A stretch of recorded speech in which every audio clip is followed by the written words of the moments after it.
雲の糸、芥川龍之介。ある日のことでございます。お釈迦様は極楽の蓮池の淵を一人でぶらぶらお歩きになっていらっしゃいました。池の中に咲いている蓮の花はみんな玉のように真っ白で、その真ん中にある金色の髄からは何とも言えない良い匂いが絶え間なくあたりへあふれております。極楽はちょうど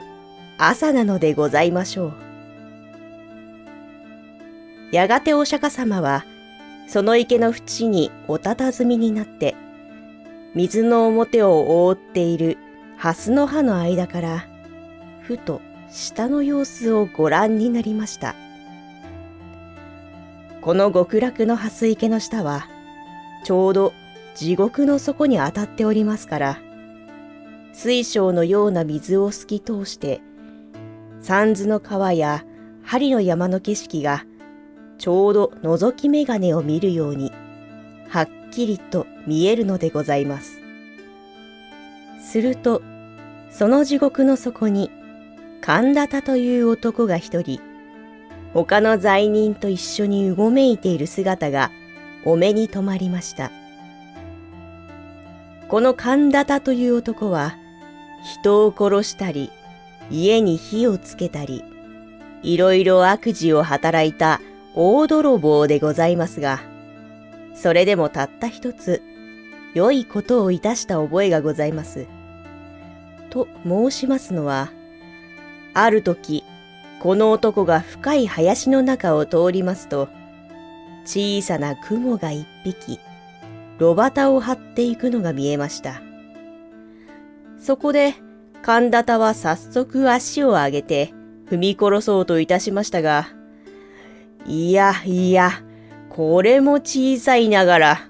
命のあるものに違いない。その命をむやみに取るということはいくらなんでもかわいそうだ。と、こう急に思い返して、とうとうその雲を殺さずに助けてやったからでございます。お釈迦様は地獄の様子をご覧になりながら、この神田田には雲を助けたことがあるのをお思い出しになりました。そうしてそれだけの良いことをした報いには、できるならこの男を地獄から救い出してやろうとお考えになりました。幸いそばを見ますと、翡翠のような色をした蓮の葉の上に極楽の雲が一匹美しい銀色の糸をかけております。お釈迦様はその雲の糸をそっとお手にお取りになって、玉のような白蓮の間からはるか下にある地獄の底へまっすぐにそれをお下ろしなさいました。こちらは地獄の底の血の池で、他の罪人と一緒に浮いたり沈んだりしていた神田田でございます。何しろどちらを見ても真っ暗で、たまにその暗闇からぼんやり浮き上っているものがあると思いますと、それは険しい針の山の針が光るのでございますから、その心細さと言ったらございません。その上あたりは墓の中のようにしんと静まり返って、たまに聞こえるものといってはただ罪人がつくかすかな短足ばかりでございます。これはここへ落ちてくるほどの人間はもうさまざまな地獄の責め苦に疲れ果てて、泣き声を出す力さえなくなっているのでございましょう。ですからさすが大泥棒の神田田もやはり血の池の血にむせび泣きながら、まるで死にかかった蛙のように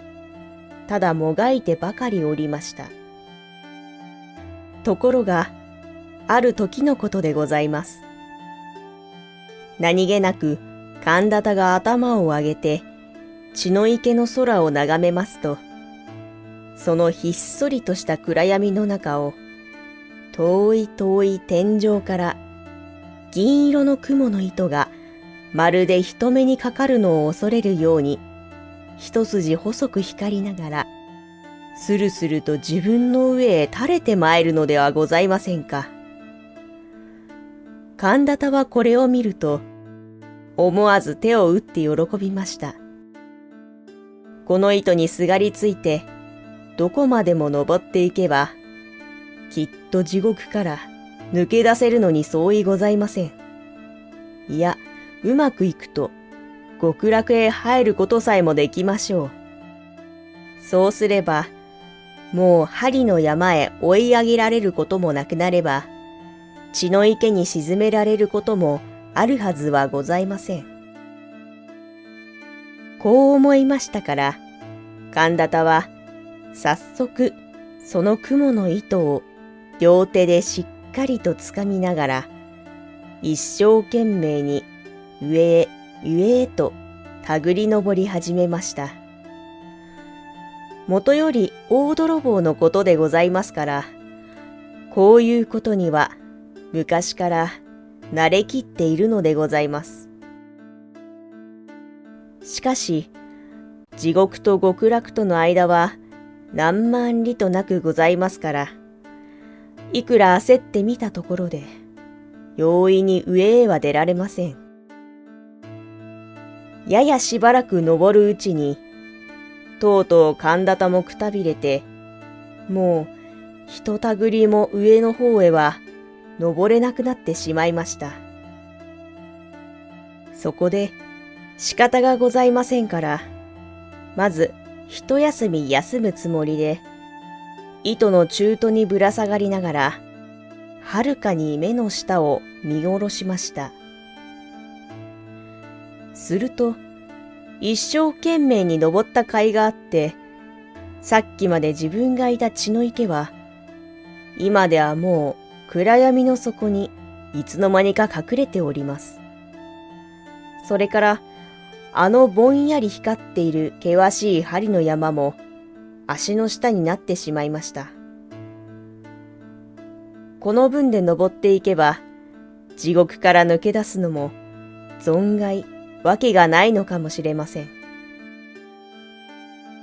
神田田は両手を雲の糸に絡みながら、ここへ来てから何年にも出したことのない声で、しめたしめた、と笑いました。ところが、ふと気がつきますと、雲の糸の下の方には、数限りもない罪人たちが、自分の登った跡をつけて、まるでアリの行列のように、やはり上へ上へ一心によじ登ってくるではございませんか。神田田はこれを見ると、驚いたのと恐ろしいのとで、しばらくはただ、馬鹿のように大きな口を開いたまま、目ばかり動かしておりました。自分一人でさえ切れそうな、